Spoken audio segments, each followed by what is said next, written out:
नमस्कार. आजच्या व्हिडिओमध्ये मी तुम्हाला नवरात्री येण्याआधी घरामध्ये घटस्थापना करण्यापूर्वी घरातील स्त्रियांनी कोणकोणती कामे करायची आहे हे सांगणार आहे. पण त्याआधी तुम्ही चॅनलवरती नवीन असाल तर चॅनलला लाईक करा आणि सबस्क्राईब देखील करा. कमेंटमध्ये श्री स्वामी समर्थ किंवा ओम महालक्ष्मी नमः लिहायला विसरू नका. नवरात्रीचा पहिलाच दिवस म्हणजे घटस्थापना आणि या घटस्थापनेच्या दिवशी अनेक जणांच्या घरी घट बसवले जातात. प्रत्येक जण आपापल्या कुळाचाराप्रमाणे परंपरेनुसार घरामध्ये घटस्थापना करतात. यावर्षी सोमवारी 22 सप्टेंबरला नवरात्रीला सुरुवात होणार आहे. तर नवरात्रीच्या 9 दिवसात दुर्गा देवीच्या 9 रूपांची पूजा केली जाते. पण नवरात्री येण्याआधी घरामध्ये घटस्थापना करण्यापूर्वी घरातील स्त्रियांनी कोणकोणती कामे करायची आहे, त्याबरोबरच घरातील अशा काही वस्तू आहेत की ज्या आपल्याला नवरात्री येण्याआधी घराबाहेर काढून टाकायच्या आहेत. नवरात्री येण्याआधी जर आपण अशी काही कामे केली तर आपल्या घरातील सर्व नकारात्मक ऊर्जा संपेल, आपल्या घरामध्ये वातावरण चांगले राहील आणि देवी आई नक्कीच आपल्यावरती प्रसन्न होईल. आपल्याला भरभरून आशीर्वाद देईल. तर त्या कोणत्या गोष्टी करायच्या आहेत हे आपण पाहूया. तर येत्या 22 तारखेपासून नवरात्री सुरू होत आहे. नवरात्रीचा सण अगदी काही दिवसांवर येऊन थांबलेला आहे.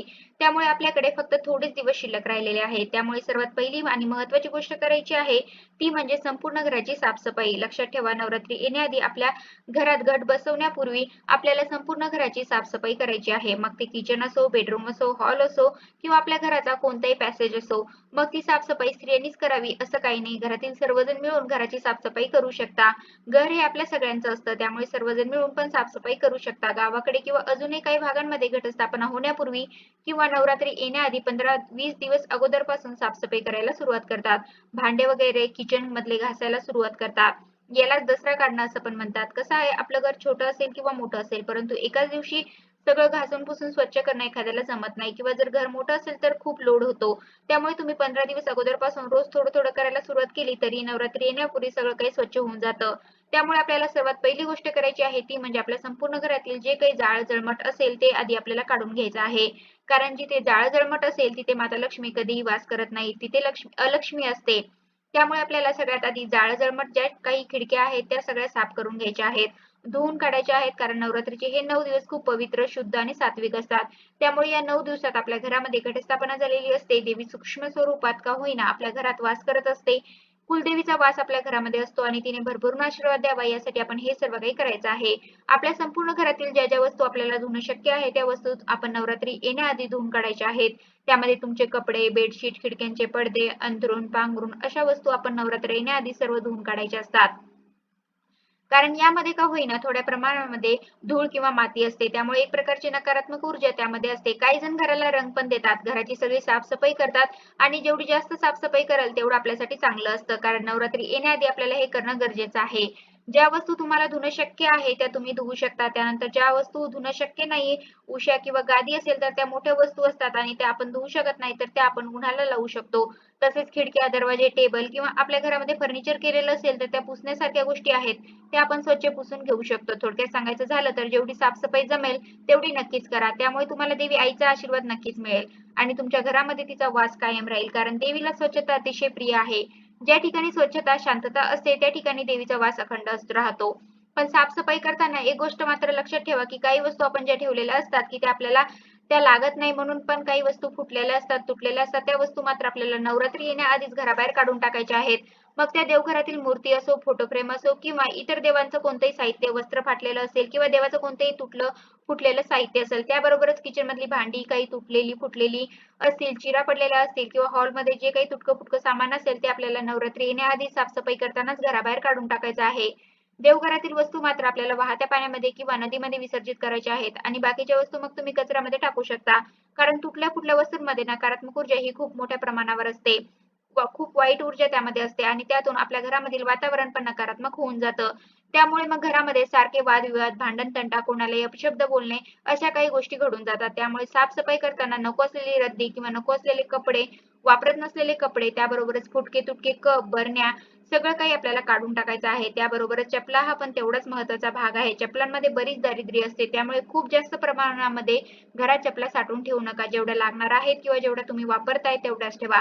बाकीच्या असतील तर कोणाला देऊन टाका किंवा तुम्ही खराब झाल्या असतील तर टाकून पण देऊ शकता. अशा पद्धतीने संपूर्ण घराची साफसफाई करून नको असलेल्या वस्तू मात्र आवर्जून काढून टाका आणि किती साफसफाई केली तरी नवरात्रीच्या दिवशी घटस्थापना करण्यापूर्वी किंवा एक दिवस अगोदर आपल्याला आपल्या संपूर्ण घरामध्ये गंगाजल किंवा गोमूत्र शिंपडायला विसरू नका.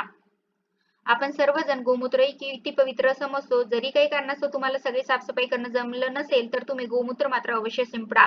त्यामुळे तुमचं घर सगळं पवित्र होऊन जातं. कारण देवीला स्वच्छता अतिशय प्रिय आहे. जर आपलं घर असं पवित्र असेल, तर देवी सुद्धा आपल्यावरती नक्कीच प्रसन्न होईल. कारण या 9 दिवसात दुर्गा देवीच्या 9 रूपांची पूजा केली जाते. या दिवसांमध्ये आपण आपल्या घरात घटस्थापना करत असतो आणि हे घट आपण आपल्या कुलदेवताचे बसवत असतो. त्यामुळे या दिवसात आपण आपल्या कुलदेवीची सेवा करत असतो आणि विशेष करून सांगायचं झालं तर तुम्ही कोणतेही कितीही देवधर्म करा, पण आपल्या कुलदेवीची सेवा मात्र करायला विसरू नका. कारण कुलदेवीची सेवा केली तर आपला कुळाचार हा कायम होत राहील. आपल्याला कधीच कशाची कमी पडणार नाही. देवीच्या आशीर्वादाने सर्व काही मंगलमयच होईल. पण त्यापूर्वी आपण नवरात्री येण्याआधी आपलं संपूर्ण घर स्वच्छ करायचं आहे. जर आपल्या घरात नकारात्मक ऊर्जा असेल किंवा अस्वच्छता असेल तर देवी कधीही प्रसन्न होत नाही. घरामध्ये नको असलेल्या वस्तू ठेवल्या तर त्यामधून वास्तुदोष निर्माण होतो, नकारात्मक ऊर्जा निर्माण होते आणि त्यामुळे घरामध्ये कटकटी, भांडण, वादविवाद अशा गोष्टी होत राहतात. त्यामुळे घटस्थापना होण्यापूर्वी आपल्या ह्या सगळ्या गोष्टी बाहेर काढून टाकायच्या आहे. त्यामुळे आपल्या घरामध्ये सकारात्मक वातावरण तयार होईल. आपल्या घरातील वातावरण प्रसन्न होईल याची काळजी आपल्याला घ्यायची आहे. स्वच्छतेशिवाय केलेल्या भक्तीचं फळ आपल्याला मिळू शकणार नाही. त्यानंतर एकदा का आपल्या घरामध्ये घटस्थापना झाली, की त्यानंतर तुम्ही दररोज 9 दिवस आपल्या घरातील वातावरण प्रसन्न ठेवण्यासाठी दिवसातून एकदा किंवा सकाळ किंवा संध्याकाळ ऊद घालायचा आहे. ऊद घालायचं असं एक मातीचं भांडं असतं आणि त्यामध्ये कोळसा पेटवून त्यावरती असं उदाची पावडर टाकतात आणि मग त्याचा धूर होतो आणि खूप छान वातावरण होतं. वास पण खूप छान येतो त्याचा आणि वातावरण पण खूप प्रसन्न होऊन जातं. असं इतकं सुंदर आणि पवित्र वातावरण जर तुमच्या घरामध्ये राहील तर देवी आई नक्कीच आपल्यावरती प्रसन्न होईल आणि तुमच्याकडे ऊद नसेल तर तुम्ही सुगंधी धूप पण जाळू शकता. त्यानंतर दुसरी महत्त्वाची गोष्ट सांगायची राहिली, नवरात्री येण्याआधी किंवा 1 दिवस अगोदर आपल्याला देवघरातील देव पण उजळून घ्यायचे आहेत. मग ते तुम्ही पंचामृताने उजळू शकता किंवा तुम्ही कोणती पावडर वापरत असाल तर त्याने पण तुम्ही देव उजळू शकता. मात्र आपल्याला देव आधी स्वच्छ करायचे आहे, आपल्याला घटस्थापना करायची आहे. म्हणून आपण एकदा का किचनमधील स्वच्छता करायला सुरुवात केली की तेव्हापासून आपल्याला पुढे 9 दिवस दसरा होईपर्यंत मांसाहार हा पूर्णपणे बंद करायचा आहे. एवढ्या दिवस आपण आपल्या फ्रीजमध्ये बरंच शिल्लक राहिलेलं अन्न ठेवलेलं असतं. त्यामध्ये मांसाहार असेल, अंडी असतील किंवा असं काही पदार्थ असतील तामसिक गोष्टी तर त्यासाठी आपण आपला फ्रीज पण साफ करायचा आहे.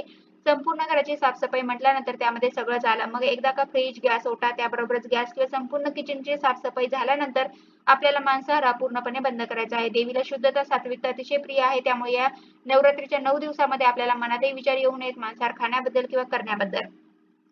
त्याबरोबरच आपल्या घरामधील जे काही दरवाजे असतील ते आपण उघडझाप करताना बऱ्याच वेळा त्यातून आवाज येतो. त्याच्या बिजागिरीमधून आवाज येत असतो आणि दरवाजा उघडझाप करताना तसा आवाज येणंही चांगलं मानलं जात नाही. त्यामुळे आपल्याला काय करायचं आहे, नवरात्री येण्याआधीच त्या दरवाजाच्या बिजगिरीमध्ये तेल सोडायचं आहे. त्यामुळे दरवाजामधून आवाज येणार नाही आणि असा आवाज आला तर त्यातून त्यातून सुद्धा एक निगेटिव्हिटी तयार होते, एक नकारात्मक ऊर्जा तयार होते. तो आवाज येणं चांगलं नसतं असं म्हणतात. त्यामुळे नवरात्री येण्याआधी आपल्याला सर्व दरवाजांना ऑइल पण करून घ्यायचं आहे. तर हे सगळं झालं साफसफाईबद्दल. त्याबरोबरच कामे करायची बद्दल त्याबद्दल. त्यानंतर पुढची सर्वात महत्त्वाची गोष्ट म्हणजे नवरात्रीचा सण आहे. आपल्यासारख्या स्त्रियांना बरीच घरामध्ये कामं असतात. आपल्या घरामध्ये घटस्थापना झालेली असते. त्यामुळे घटाला रोजच माळ पाणी करणं असेल किंवा घरामध्ये फराळाचे पदार्थ बनवायचे असतील. कारण नवरात्रीमध्ये कोणा एकाचा तरी उपवास 9 दिवसांचा हा नक्की असतो. अखंड दिव्यामध्ये तेल घालायचं असतं, तूप घालायचं असतं. अशी बरीच कामे छोटी-छोटी असतात आणि त्यातून हा 9 दिवसांचा उपवास म्हणजे डबलच काम. कारण घरातील एखादी दुसरी व्यक्ती ही 9 दिवसाचं व्रत करत असते आणि बाकीच्यांना जेवण हे वेगळंच बनवावं लागतं आणि ज्यांचा उपवास आहे त्यांनाही वेगळंच बनवावं लागतं. काही जण जर करत असतील फराळावरती किंवा दुधावरती पण शक्यतो शरीराला त्रास करून असा काही उपवास नाही केलेलंच बरं. तर ज्यांना फराळाचे पदार्थ करायचे असतात त्यामध्ये बराच कंटाळा येऊन जातो. तर आपण स्त्रियांनी उपवासाच्या पदार्थामध्ये जर अशी बरीच काही तयारी करून ठेवली तर आपल्याला ऐनवेळी गडबड होत नाही आणि बनवायचा कंटाळा पण येत नाही. तर उपवासाच्या पदार्थांमध्ये जास्त लागणारा पदार्थ म्हणजे शेंगदाणे. शेंगदाणे आपण बटाट्याची भाजी असेल, साबुदाण्याची खिचडी असेल किंवा वरई असेल तर या सगळ्यांमध्ये वापरतो. त्यामुळे लागतील तेवढे शेंगदाणे स्वच्छ करून ते भाजून त्याचा कूट करून एका स्वच्छ डब्यामध्ये भरून ठेवला तर आपल्याला ऐनवेळी गडबड होत नाही आणि उपवासाचे पदार्थ बनवायलाही कंटाळा येत नाही. त्याबरोबरच हिरवी मिरची सुद्धा आपण अनेक पदार्थामध्ये वापरतो. तर 9 दिवसाचा उपवास असतो नवरात्रीचा. त्यामुळे तुम्ही हिरव्या मिरचीची पेस्ट करून पण जर फ्रीजमध्ये ठेवली तर ती आपल्याला ऐनवेळी पटकन वापरता येते. त्यामुळे पदार्थ पण लवकर बनतो. त्याबरोबरच काही फळं पण तुम्ही आणून ठेवू शकता किंवा शेंगदाण्याचे लाडू जर तुम्हाला आवडत असतील तर शेंगदाणा लाडू पण बनवून ठेवू शकता.